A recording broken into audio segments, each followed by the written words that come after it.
The Aqua-Chi is a very reliable and trouble-free machine, but should upon occasion it not function properly, here are a few things for you to check. First, make sure that it's plugged in. Check the wall, check the yellow light on the GFCI and make sure it's on. Make sure it's plugged in to the back of the machine. Once you've checked to make sure that the power cables are properly connected, turn the timer back on and turn the power control to max. If your green light comes on, everything is fine. If it doesn't, we're going to have to run a test on the power pack. Now the first thing to do is to turn the power control back off and turn the timer off and disconnect the DC cable. Now we're going to change the fuses. Now before you change the fuses, and this is very important, make sure the machine is disconnected from the wall. Now your Aqua-Chi came with 2 spare fuses. We'll use these to replace what's in the machine, regardless of how they look. Alright, let's go ahead and change them. To remove the fuses from the machine, push down on the base of the fuse holder, pull it out, remove and discard the old fuse. Now, replace it with the new fuse and reinsert it. Do the same thing to the other side.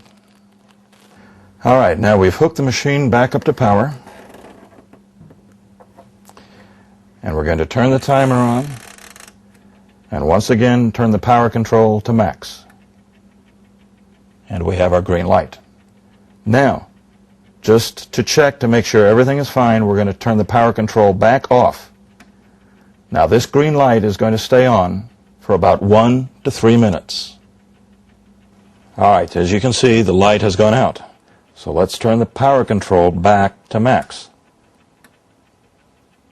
And the light has come back on. Now if this light does not come back on, then there's a problem with the power pack and you should call technical support immediately. Alright, now we know the problem is not with the power pack. So the next thing we're going to do is replace the old cable with the spare cable that came with your Aqua-Chi, just in case there's a short in the original cable. The other thing we're going to do is examine very, very carefully the module. Look at this strip, the module strip. Make sure that the only rings that it is touching are the 2nd and the 6th, or the 2nd from the bottom, depending on how you look at it. If it's touching any other metal, this could blow a fuse. Another thing to think about is if you added salt to the water, you may want to dump the water and start over, because if you put in too much salt, that could also cause the fuse to blow. Now, if it's neither of those 2 things, then again call technical support immediately. The only other problem you might have is if you're doing a treatment and the water is not changing color, your module may need a deep cleaning, even if it looks like this one.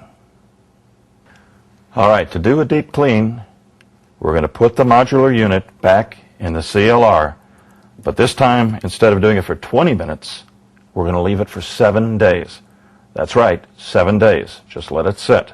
At the end of that time, take it out, try it again. If that doesn't correct the problem, call technical support. And if you encounter any other problems, again, call technical support. That's why they're there. And don't forget, be sure to read your owner's manual.